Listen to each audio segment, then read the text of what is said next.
enough to try, even when you're scared." Her words hung in the air, simple yet profound. Lumo peeked through the leaves and saw the baby zebra, paralyzed with fear as the shadowy figure of a hyena crept closer. In that moment, something inside Lumo shifted. The fear was still there, but a new feeling was rising to meet it, a fierce, protective urge. "I don't want anyone to be hurt," he said, his voice barely a whisper, but filled with a new resolve.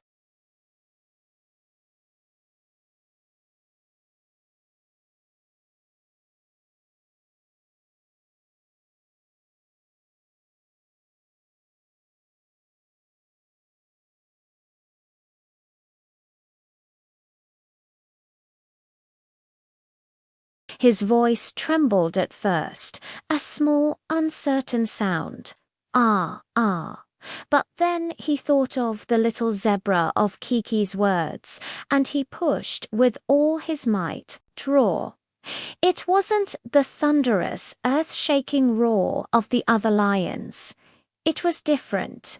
It wasn't loud, but it was steady, strong, and full of heart. It was a roar that said, "I am here, and I will protect you."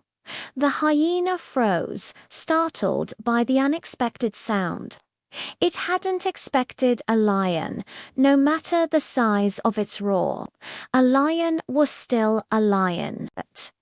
With a confused yelp, the hyena turned and fled into the darkness.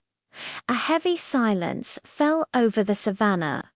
Lumo stood, his heart still racing, half expecting laughter, but instead a soft sound began, like the patter of rain. It was applause. The animals were clapping their hooves and paws.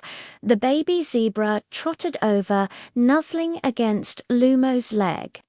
"Thank you, lion. You were so brave." An old antelope nodded in agreement.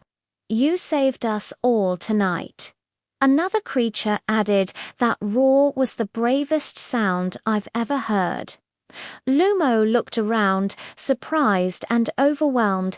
A slow smile spread across his face.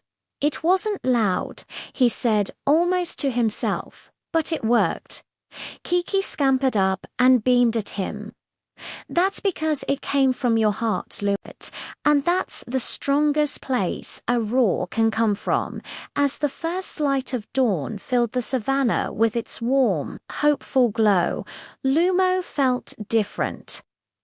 The weight on his shoulders was gone. From that day on, he learned something truly important. He learned that you don't have to be the loudest to be brave.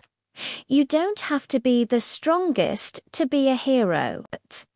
You just have to be true to yourself and act with kindness. Lumo still didn't have the loudest roar on the savannah, but he walked with a new confidence, his head held high. He was Lumo, the lion with the quiet roar and the very big heart.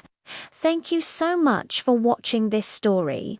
If you enjoyed Lamu's journey, don't forget to like, subscribe, and share it with someone who might need to hear that their own unique voice is powerful, too.